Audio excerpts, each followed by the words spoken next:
Hello everyone. In this class we will discuss about the constructors, chapter number 4. So what is a constructor? First of all, what is a constructor? It is a member method with the same name as its class name. And the use of constructor is to initialize class objects with the legal initial values.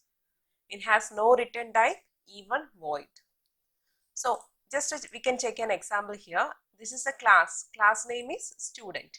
Inside this we have returned two instance variable. One is the roll number, another one is the marks. These two are the instance variables, is it? And after this instance variable we have declared a method. But the specialty of this method means method having the same class name.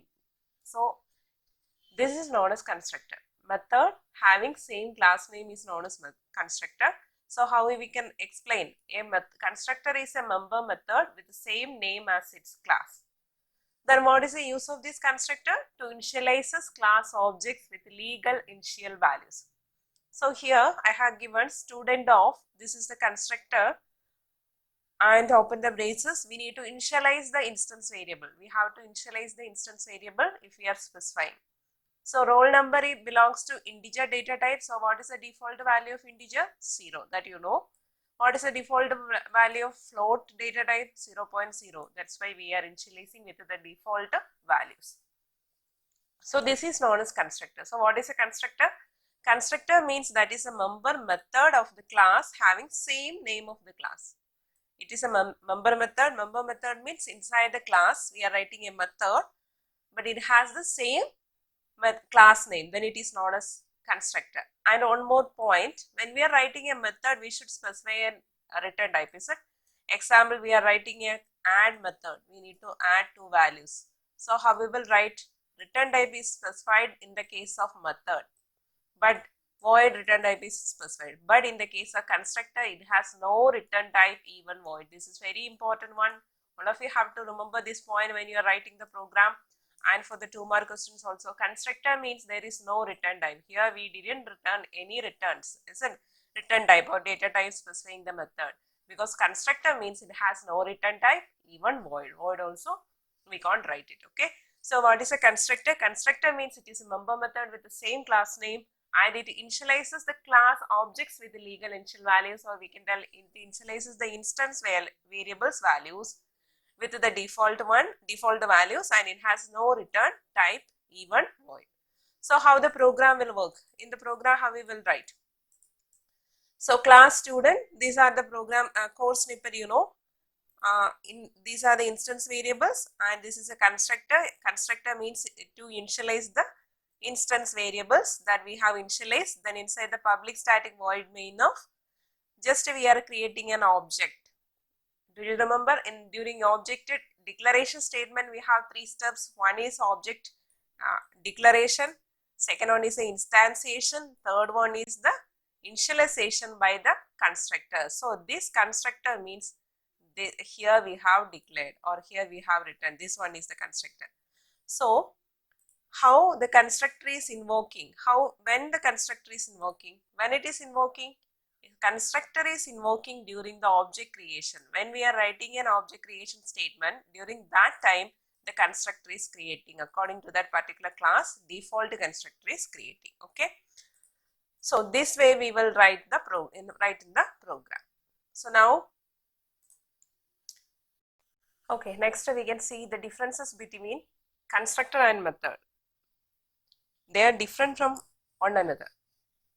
So what is the use of constructor? First point, use of constructor means it is used to, or purpose of a constructor, used to create an instance of a class. That means for creating objects we are using the constructor. Then it has no return type, not even void, and same name as the class name, and it's a method having same name as the class name when it called or when it invoked during object creation. It is called at the time of object creation. So these are the points of constructor. In the case of method means, example, just we are writing a method name known as void add of. We need to add some values. For that we are just writing a method void add of. Inside this we will give some statements, is it? So what is the use of method? To execute a group of statements. It will specify some task, that is known as method. and it has a valid return type. We need to specify, it is compulsory one, we need to specify a valid return type. If it is void or any other return type like integer, int or char or any other valid return type has to be mentioned. That is the return type. Then any name we can use this method except the class name, because class name belongs to this constructor. That's why we don't use that class name as the method name. Other any name we can use as method. And when the method is calling, you remember that method, when we are writing a program using methods, we have three steps. First one is the method declaration, then second one is the definition, third one is the method calling statement. That means whenever, where we need to call that particular method, there we can call, is it? That is, method is called when a function call is encountered and it is specified by the programmer, where it required that specific portion, we will call it again, is it? Yes. So, but in the case of constructor, compiler itself doing during the object creation. Constructor is called automatically at the time of object creation. So these are the main differences between constructor and method. Next is the types of constructor. There are two types of constructor. One is the non-parameterized constructor. Other name of non-parameterized means default constructor. Second one is the parameterized constructor. Non-parameterized constructor means constructor having no parameter is known as non-parameterized constructor. Example, class is student. Consider the class name is student. So how we will write the constructor, all of you know. Inside this we will declare some variables. Here I am just declaring a variable integer n. This is an instance variable, and you have to remember what is an instance variable. Variable which declared inside the class without the keyword static, then it is an instance variable or non-static variable. So here just I am writing student of, this is a constructor, and inside this bracket, okay, open this and just n equal to 0. Default value we will initialize it, okay, semicolon. So here in this one, student of, this is the constructor, is it? So inside this bracket there is no parameter. We didn't pass any parameter. So this type of constructor is known as non-parameterized constructor or default constructor. So what is a default constructor? Having no parameter means that is known as default constructor or non-parameterized constructor. If a class has no explicit constructor defined, the compiler will supply a default constructor. Example, in the program, in this program we are not writing this constructor. So what will happen? If we are not writing any constructor, that means a user or programmer has not defined the constructor, that is explicit constructor. If a class has no explicit constructor means the compiler will supply a default constructor. Compiler automatically will supply a default constructor. When it will supply or when it will create? During the object creation, okay. So this is the 2 points for non-parameterized constructor or default constructor. Other name of non-parameterized constructor is known as default constructor. So the second one is the parameterized constructor. That means you can assume the first one is non-parameter means there is no parameter. So in the second case, what is the answer? Yes, parameters we need to specify. Is an example, student. So here just 1 minute. Okay, just read this definitions. Constructor receiving arguments or constructor having parameters is known as parameterized constructor. What is the use of constructor? Same, initialize the values. In the default constructor, we will initialize with the default values. Parameter constructor means we will initialize with the parameter. What parameter, what type of values are passing, that type of value. Or what value we are passing, that value we are initialize objects with the received values. So here the example, that same example, student, class student.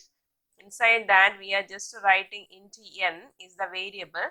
So how to create a parameter constructor? Student of, here I am just giving a parameter, student of int r. So what is the use of constructor? To initialize the value, is it? Initialize this value. So what is the instance variable here? N is the initial instance variable. That variable has to assign us this given parameter. So n equal to r, semicolon. So this is known as parameterized constructor, okay. Okay, here another example, class name is dis. Here we have declared an instance variable integer n. this default constructor, and you know how to write this off. Yeah, there is no parameter and there is no return type also, only the class name with the method brackets, parenthesis, is it? Yes, n equal to 0. Initialize the default value of the particular data type. This is default constructor. The next one is the parameterized constructor. Parameterized constructor means we have to pass a parameter, that is int n1 I have passed here. So how will you initialize the instance variable here in the case of parameterized? N equal to, always you have to think about this instance variable equal to that argument. Don't write as n1 equal to n. Many of you are doing the mistake also, okay? Don't write like this. Always you have to remember instance variable. What is the instance variable here? Instance variable n. So n equal to n1, n equal to n1, n equal to the parameter. What parameter we are passing here, or what argument we are passing, that one, okay? Then inside the main method, we are just creating the object for this class. How will you create? Here two parameters are there, is it? To indicate two cases, two constructs are there. So indicate two constructs, here we are creating two objects. First one is D1. D1 is for default constructor. D2 for second constructor, that is a parameterized constructor. In the case of parameterized, in the definition we have given int n1. So inside, when we are calling, sorry, not calling, when we are creating the object, we have to pass the argument here itself, this 5 of, okay? This is the way we will write these constructors, parameter and non-parameterized constructor. So here this of 5, the value we are passing here 5, this is the value for this parameter. Instead of int n, in the definition we have given int n, and during the object creation, when it invokes, we are passing the value 5 here. Okay, so these are the two types of constructor. Next is the this keyword. That means this actually in Java programming language, this is a keyword. Okay, so what it means? It refers to currently called object. That means only pertains to an instance method, not to a class method. We can access only the instance members. Using only to that instance members or instance method, we can assume, we can call, use this keyword, but not in the case of static method or any other, okay? And it is accessible inside of any instance method. That means only based on the instance members, that's why.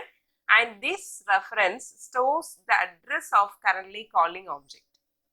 So actually what do you mean by this? This is refers to currently called object. I will explain, that time you will understand clearly what is this. For an example, we can consider the ATM card. For example, in a bank there are many accounts, is it? Yes, the account holders can withdraw amount or view their balance statement through ATMs. And when we are withdrawing some amount from our account, how the ATM knows that is for the current user. In the bank, several accounts are there. A user is accessing, how it can assure that user is withdrawing the amount from his or her own account. Or the system has to assign like that, has to withdraw the amount from his or her own account.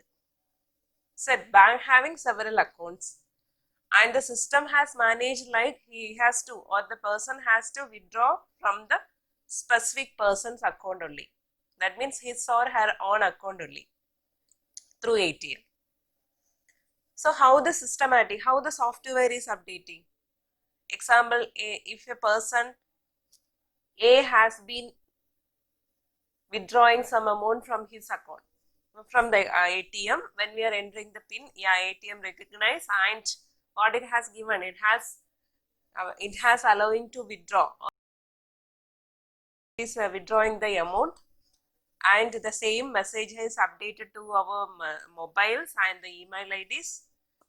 Exactly, the software is updating from his person's account. So how it is? Because banking has several accounts and there is no conflict.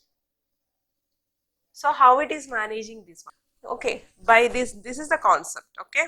That means It gives the identification of current user and his account from where the amount is withdrawn, is it? Yes. So similarly, this reference is the ATM card for objects. We can consider that is the object or different object we are creating for different objects.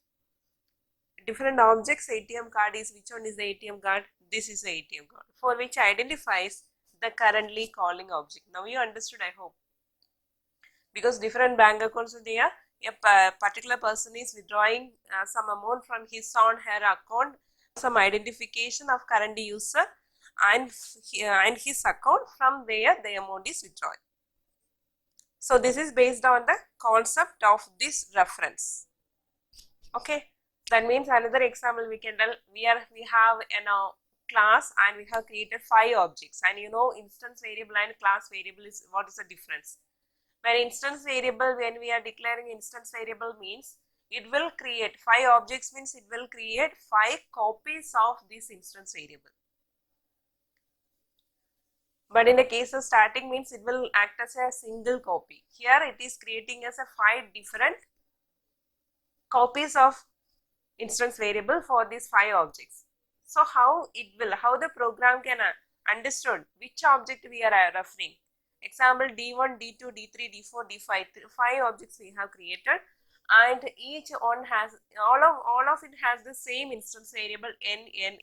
So how we can identify which variable is accessed, which objects variable is accessing, is it?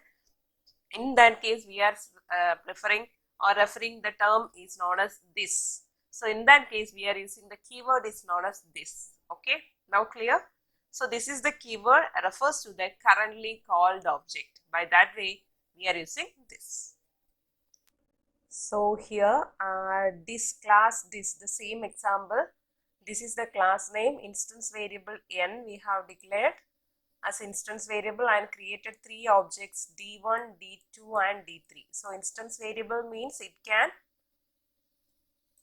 have each copies of instance variables. So D1 having the same copy of n, D2 having the same copy of n, D3 having the same copy of n. So in this case, how the object can identify? This is for this object like this. Okay, in that case we can write this dot n,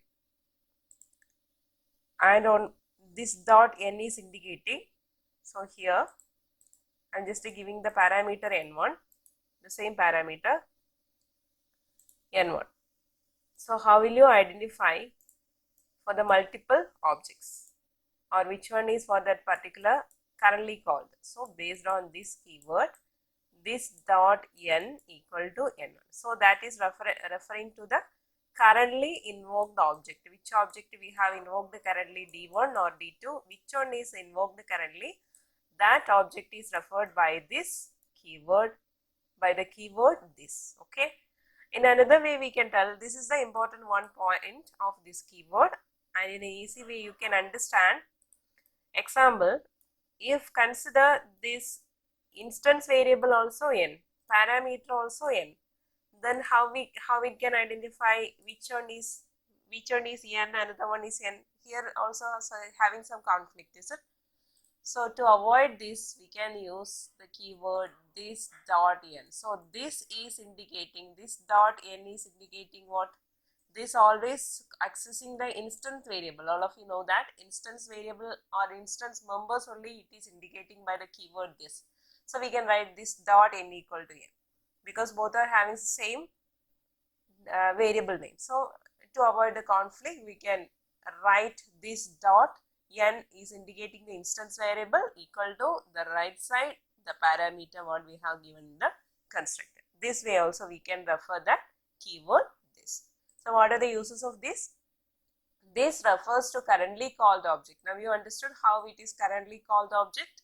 Yes, and it pertains only to the instance method, and it refers reference, that is it stores the address of the currently calling object. While it is calling D1, it will store that particular object, or it will refer the particular object.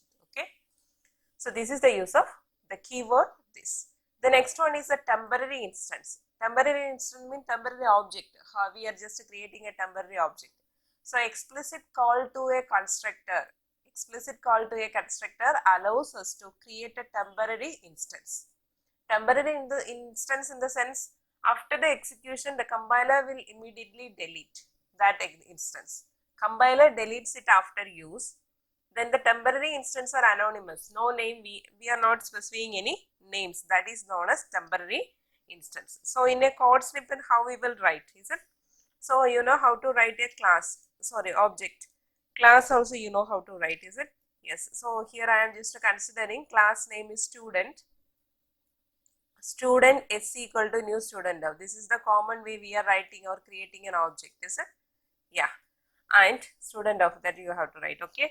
Then in the case of temporary instance, inside the main method or where we need to create the object, inside that method, just assume, how we can assume?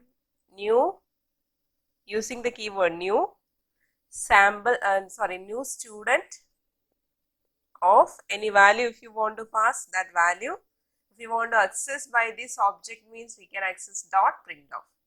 Okay, I will show you an example. Okay, here this is the examples. Class name is sample and we are just right, yeah, class name is sample, then int I and j are the instance variable, then sample of int a comma int b is the parameters constructor and initializing that parameters to that instance variable. Then inside that another method print off, and in this print off we are just printing the value, and in the main method how we will access the sample one s1 equal to new sample of 2 comma 5. This is for the parameterized constructor. Yeah, we are just sorry, this is for the parameterized constructor. Yes, so here this one, yeah, the 2 comma 5 is the value of this int a comma int b. Then s1 dot printer. So in the first case is over. By creating properly, we are creating the object and just we are calling the method print. The third statement, new sample of, we are passing the value 4 comma 9 dot print off. We are just accessing this print off method by creating the temporary instance. So this is the way we are creating the temporary instance. We don't want to specific that particular object name. Without object name, we are just creating a temporary instance. That is the statement new sample of. New is the keyword, then sample is the object name.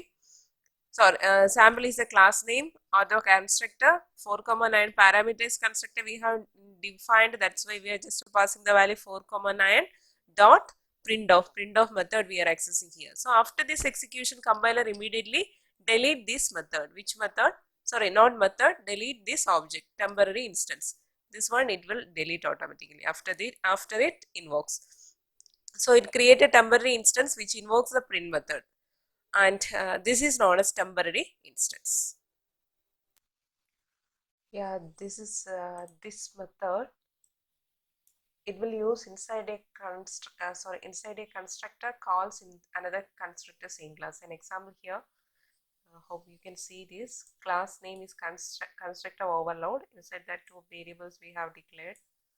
Then we initialize, this is the default constructor and this is the single parameters constructor. One single value we have passed, int x. So a equal to x, b is also assigned as x, c is assigning a 0 default value, and here three variables we have given, three parameters we have given, x, y, z. So we have initialized the same, and next one, calling these methods and creating objects O1, O2, O3 based on this default parameters single value, and this is three values we are passing. So how we have called it? This is known as constructor overloading.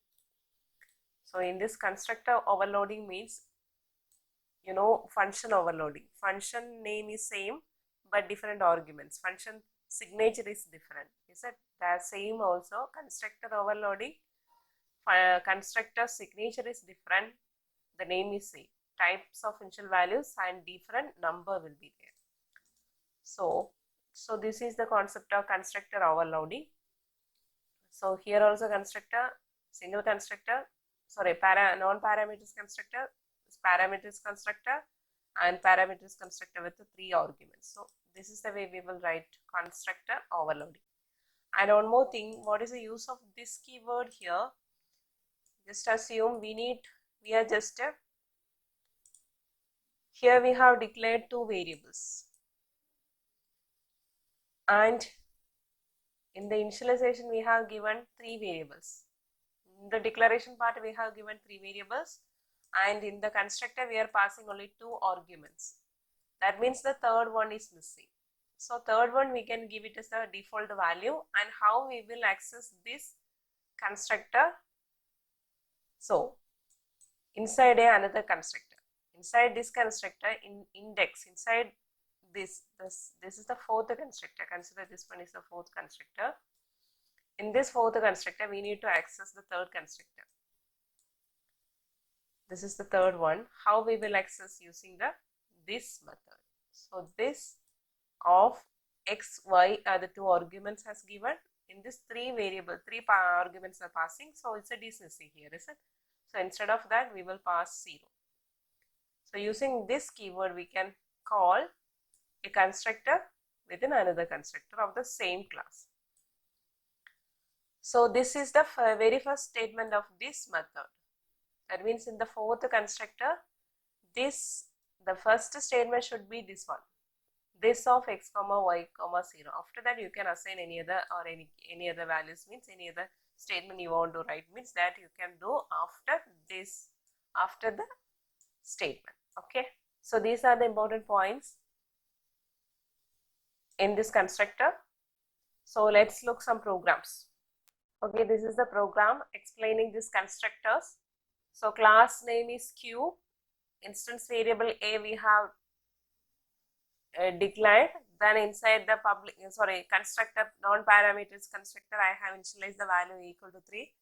Then the next one is parameters constructor, we are passing on parameter, and how this one, just wait, parameter we are passing, you can see A1. I am passing a value, parameters A1, so A equal to A1. Then in another method, double volume Q, we need to find the volume of a Q. What is the formula for that A cube? Is it return? Double is the data type, so we need to write the return statement, return A into A cube. That value we are passing here. Calculation part is here. Then inside the main method, creating the object for the class, First one using the default constructor new cube of, that is C1 is the object, first object for the first constructor. For the constructor cube of, we are creating an object C1. And how we need to access this one? How we will access? Just to print as a volume of a cube, C1 dot. We are accessing by the object through the dot operator. So C1 dot volume cube of, that is the method name. So this is the way we are accessing the constructor. Accessing the method. Then in the next constructor, we are passing the values A1. So as a parameter, we are passing A1. So how we are creating another object? This is very important one. Cube C2 equal to new cube of 2. That means any value you can pass it here. Instead of A1, in the definition we have given A1. So here you can give any value. I am just giving 4, means it will calculate according to that. So cube of 4 means that belongs to which object? C2. So how you will access that C2? Object C2 dot volume cube of. Okay, this is the way we will write the constructor and default constructor and parameters constructor we are writing, and how it will access in the main method or how it will execute through the methods. So let's see the output of that one. Cube void main string of. So in the first case we have given 27. 27 is the value. Second one 64. What is 27? So here first one we have given A equal to 3. Default constructor we have initialized A equal to 3. So it will find the value as A equal to, return A into A, that is 3 into 3 into 3, 27. First value is 27. Cube 1, cube object, cube C1, like that I will give. Okay, then you will C2. So second one we have given the value of 4.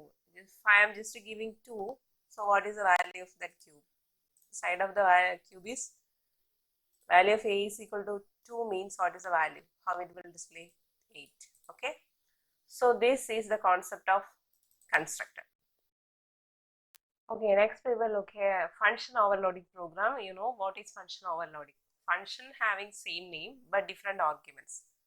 So I have added that constructor also along with the function overloading. So calc area is the class name, instance, that is an instance variable, it is not method, instance variable. And calc area is a non-parameterized constructor. We are initializing we are initializing the value of a as 3. Then calc area of int a5. A5 is a variable, another variable or parameter.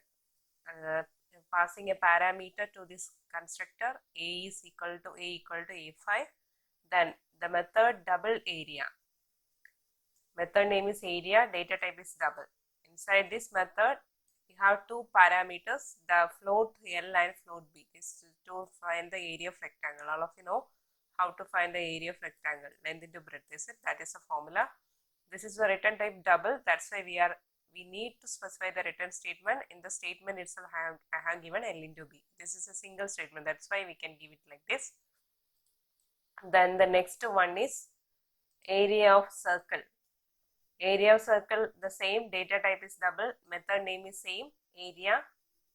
So here double area of float L comma float B, here double area of double radius. That means parameter is changing but the data return type and the method name is same. Here double radius, only one value we are passing. You know what is the formula of area of circle? Pi r square, is it? That is 3.14 into r square. Pi r square. So this r square, we know how you have to mention. We can't write it as r square. In the programming, how you have to use? You have to write 3.14 into radius into radius. Radius is the parameter we are passing here. If you are passing double r, then you have to write 3.14 into r like that. Okay. Then return result. So in this, we are giving return result because this is a we can otherwise we can write in a single statement itself. Better we just stay in another variable and return. Okay. So the third method is also the same. Which one? Double area. So here, third method double area of area of square. Area of square, we are passing a parameter integer r. This function signature means the parameter and the data type inside this arguments. Consider as an argument is known as function signature. Function signature should differ in the case of function overloading, but the method name should be same. Here double area, one double area. This is the second method of double area. This is the third method of double area. But each method having different arguments. That means different data type. This is float L and B2 arguments is passing. Here only one variable, but it belongs to double data type, and the last one is also one variable on argument, that is also different parameter. And we have written area square equal to a square, you know that. So r into r square, that is r into r. Then how we will, so here in this program, calculating area, two constructor we have initialized.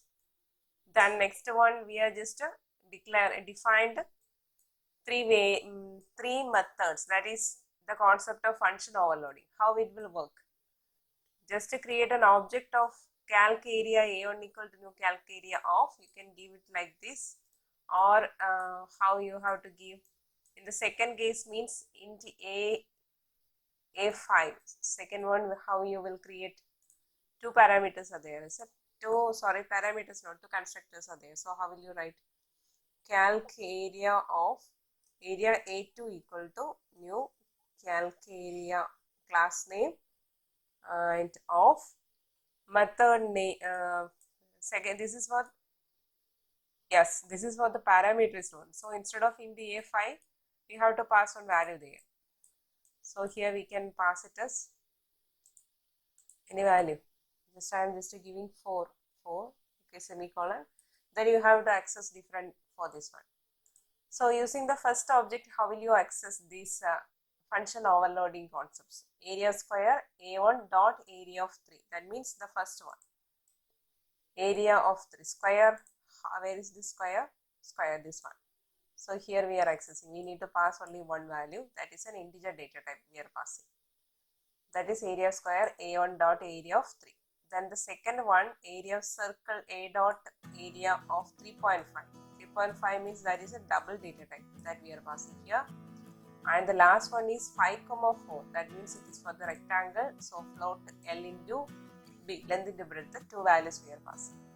The same case you have to pass it for this calc area 2. Area 2 we have passed this new calc area 4. This is a parameters constructor. Then you have to rewrite this all and just access with the A2 dot area of A2 dot area of like this method you have to access. Okay, this is the concept of function overloading. So what is function overloading?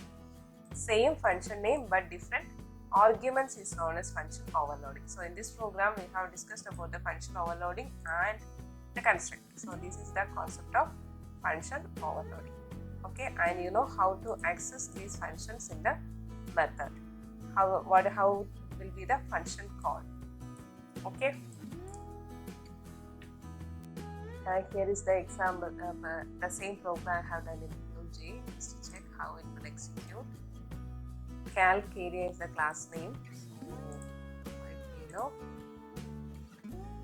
you will get these answers. Okay, 9, 38.465, 20. The values what we have given here according to that. So calc area here 3, 3.5, 5, 4. So according to that value we got it. 27. Here area square 9.0, 38.465 and 20.0. So these all included in the constructor chapter, and the function overloading functions is over. So you have to practice different programs on the exercise reader, and if any doubt means please message me. Thank you.